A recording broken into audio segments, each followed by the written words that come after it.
Hello friends, welcome to my new blog. आज ब्लॉगटा पूजा पाखु start करछि। मु नॉर्मली पूजा पाखु स्टार्ट करनी। आज एक्चुअली पूजा कर सारी लास्ट को धूप बुलूले हजबैंड ताको रेकर्डिंग करथिले। तापर ये पूजा पूजा सारिकिना फ्रेश होगी देखुली। आज ब्रेकफास्ट बहुत ही भल था। यहाँ हूँ गुड़ पोड़ पिठा। यहाँ बहुत ही टेस्टी था, बहुत डिफरेंट यूनिक था। रसगोला, लिची आंब बहुत ही हेवी ब्रेकफास्ट था। आपको बहुत ही भल लगे। तापर लंच बनी तो आज मु जह्नी आलू पोस्त बनई तार रेसीपी आपन सहित सेयार करछि।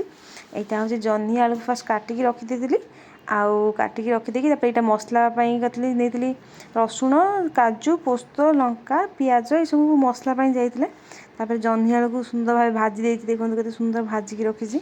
तेल पकेबे, पियाज पकेबे, पियाज टी गोल्डन ब्राउन हो गले तादेह मसला पकईदेवे।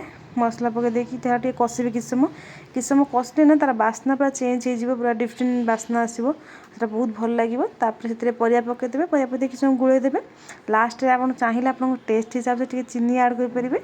आड कर तो टेस्ट बेसी भल लगे मत आप देखिए। काटिदेवे चीनी लुण बालांस करके। यहाँ देखो के टेम्पटिंग देखा के भल लगुच।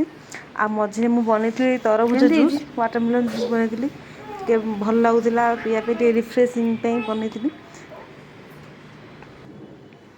आईटा आम लंच थिला दही बैगण आमर जह्नी आलू पोस्त आउ डाली बैगण भाजी लंच फंच करके आसली। मत बहुत बेसी निद सका ना बहुत अधिक खिया जाता तो मतलब बिल्कुल भी भोक नाला।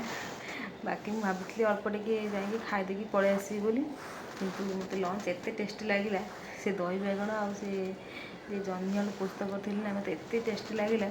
मुझे सेकेंड टाइम भात नहीं खाइली तो पेट पूरा टप टप हो पूरा फुल तो बहुत निद लगुच। बाकी मो झील खाईनी, सी शोची से उठे खाइब। मुझे वेट कर भावी जाऊँ रेस्ट नेबी। से उठिले ठीक कहबी कि देखिए कौन हो जाऊँ रेस्ट नहीं। इवनिंग बनई भेज आटा नूडल्स बनई। सन्ध्या बाहर जाइलु वर्षा वर्षा हो नाला तो भाभी टे पवन फवन खाई बाहर आसे कहीं घर भर 24 घंटा रही ना बहुत ही माइंड जाम लगे। घरे भी कहीं न था जमी भलसे कम्युनिकेट करने तो बाहर बुलिक आसिलु। ये देखु गोवा, थाईलैंड जुआर जी 5,000-10,000 नहीं जाती तो सीटा रेकर्डिंग करी। ये प्लांट फ्लांट सब बिक्री होता। यहाँ मुझे सप जाइए देखो के क्यूट क्यूट जिनस अच्छी मुझे जापारे यार यूज कौन। ये देखो गोटे केमती ये कलम चलुनी खाली एमती कंडे गोटे मुंड लगे मुंडा टिंग कर हल हल कर मुंडा को।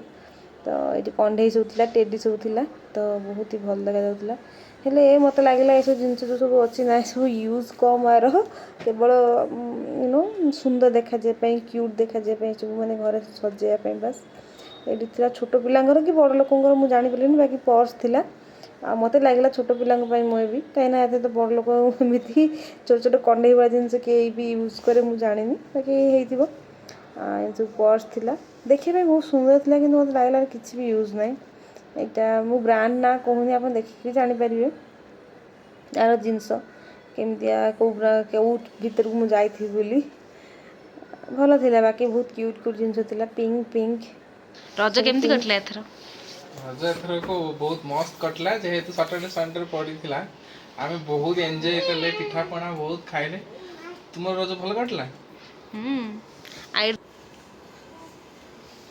मो झील पूरा गड़ुची सी आसला पूरा अस्थिर खुशी एकदम आउ स्थिर हो पानी सी पूरा गड़ुची देखो केमती हो